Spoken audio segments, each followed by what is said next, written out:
Është bërë normë që çdo personazh publik të kthehet në një lloj tabelje qitje për shpifje, për gjykim publik dhe nga ana tjetër për sulme të ulta denigruese dhe shkatruese të imazhit të tyre, por jo për atë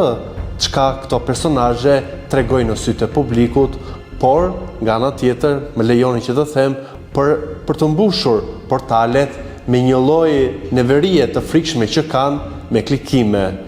Por kjo, të dashurit e mi, nuk është gazetari. Ky është një përfitim në kurrizë të moralit që këto personazhe kanë dhe duhet patjetër ta përçojnë tek sytë e publikut. Figura publike, me thënë të vërtetën, është një individ që zgjedh të ndajë një pjesë të vetes me publikun përmes disa formave që mund të jetë përmes artit, përmes fjalës, përmes performancës apo dhe përmes ekspozimit në formate që tani më i dim të gjithë, siç është më i shikuari dhe më i komentuari Big Brother. Padyshim që në këto formate japin dramë, japin emocione, tregojnë histori dhe nga ana tjetër tregojnë shumë realitet. Por më lejoni që të ndaj një pikë shumë thelbësore. Shpeshherë ndajnë dhe pjesë të jetës së tyre personale dhe kjo gjë nuk i bën ata të pambrojtur dhe kjo gjë nuk i bën ata të mos jenë pjesë e një etike dhe një ligji ku duhet të funksionojë me normë çdo informacion dhe çdo i ftuar që flet për njëri tjetrin. Të qenit i njohur nuk do të thotë të jesh i pashpirtshëm ndaj provokimeve, ndaj sulmeve apo dhe ndaj komenteve denigruese, ndaj një gjuhë shumë të ulët të urrëties apo dhe të shpifjeve që në vendin ton janë bërë si buka me djath dhe rëndomt fatkeqësisht dhe po zën vend dhe po klikojnë nga publiku. Besoj që ka ardhur koha që të bëjmë dallimin midis kuriozitetit dhe ndërhyrjes, të bëjmë dallimin midis informimit dhe midis dhunës verbale që po i bëhet këtyre personazheve. Është shumë e bukur një shprehje e cila thotë se liria e shprehjes nuk është liri për të shkatëruar karakterin e tjetrit. Dhe fatkeqësisht kjo po bëhet me Loredana Bratin. Ka qenë shpeshherë në qendër të artikujve, në qendër të personazheve dhe në gojën e Miletit për disa gjëra që nuk janë të vërteta. Fillimisht për djaloshin që ishte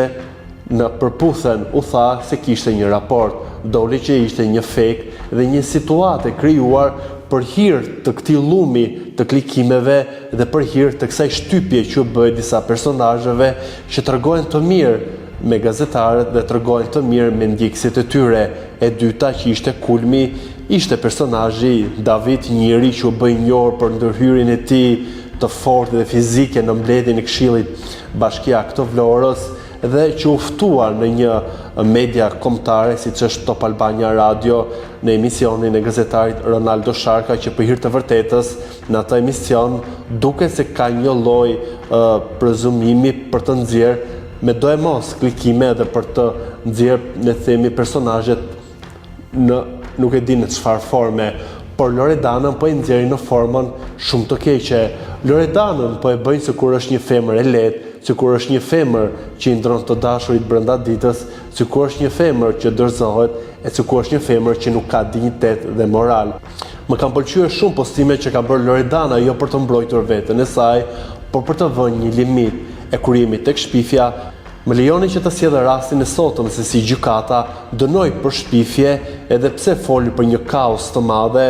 fituesen e Big Brother Albania Vip Treshi, aktoren Egla Ceno, e cila gjatë rrugtimit të saj në Big Brother hapi një fletë të guximshme, hodhi akuza të rënda ndaj gazetarit Sajmir Kodra e sot gjykata e dënoi për shpifje me shumën 1 milion lekë të vjetra. Besoj që kjo traditë e këtyre personazheve që akuzojnë njëri tjetrin apo sjellin histori që nuk i vërtetojnë dot, duhet të shkojnë në derën e gjykatës dhe për mua Loredana duhet ta bëjë këtë dhe nuk duhet të presi një herë të tretë, një herë të katërtën, pasi e kam parë që ka një lloj njolle që kërkojnë t'ia veshin asaj vajze. Një vajzë e cila në Big Brother tregoi se sa ngjyra ka, se sa fenomenale është për të krijuar meme, se sa fenomenale është për të treguar një shpirt të pastër, një femër që luftoi për dashurinë, një femër që u kryqëzua, u bullizua në grup, një femër që nuk dorëzua kurrë dhe ky është mesazhi i bukur që duhet të përçojnë këto portale dhe këto emisione dhe jo që t'i japin zë, një shpifje, një provokimi në titull, pasi kjo nga ana tjetër krijon një stereotip dhe një mendim të gabuar jo vetëm për Loredanën që unë fatmirësisht e njoh, pasi kemi qenë bashkë në disa aktivitete dhe aty kam njohur Loredanën që fatkeqësisht nuk përshfaqet në sytë e publikut, që fatkeqësisht nuk përshfaqet në ekran, pasi ka një lloj barriere që e ndalon, nuk e di se cila është, por për mua Loredana është përtej çkado gjëje që po flitet dhe komentohet për të. Nuk është as pak një femër e lehtë, nuk është as pak një femër që lëviz nga një krah në një tjetrin. Padyshim që e gjithë vorbulla e muajve të fundit e kanë lënduar dhe e ka prekur atë në jetën personale, private, ku padyshim edhe ajo është cënuar dhe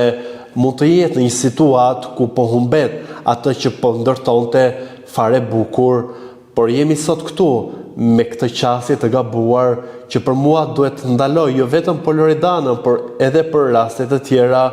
të heqim të lloj shpifje, pasi nuk është e bukur, nuk është fisnike. E ndërkohë, një media kombëtare që e ka me pankartë të madhe feminizmin, u jep hapësirë personazheve dhe gazetarëve që të moderojnë një lloj programi që ka një lloj trysnie për të nxjerrë se s'bën lajm dhe për të qenë viral, por nuk mund të bëhesh viral me dinjitetin dhe për të shitur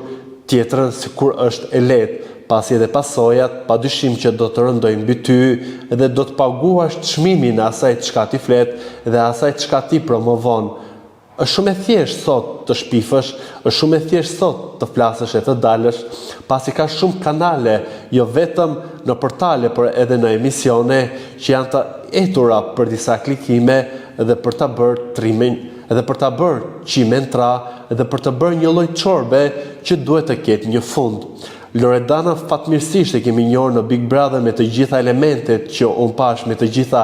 dimensionet, dhe sot vijon të jetë një nga emrat që po ushqen këtë botën e showbizit, që po ushqen disa portale dhe besoj që duhet të marrë fund, pasi në të vërtetë Loredana nuk po përfiton asgjë, por se një imazh të gabuar që e nxjerr atë sikur është një femër që nuk ka karakter, sikur është një femër që lëshohet tek mashkulli i parë që i del përpara, dhe kjo gjë besoj që e ka lënduar thellë, duke i njohur atë,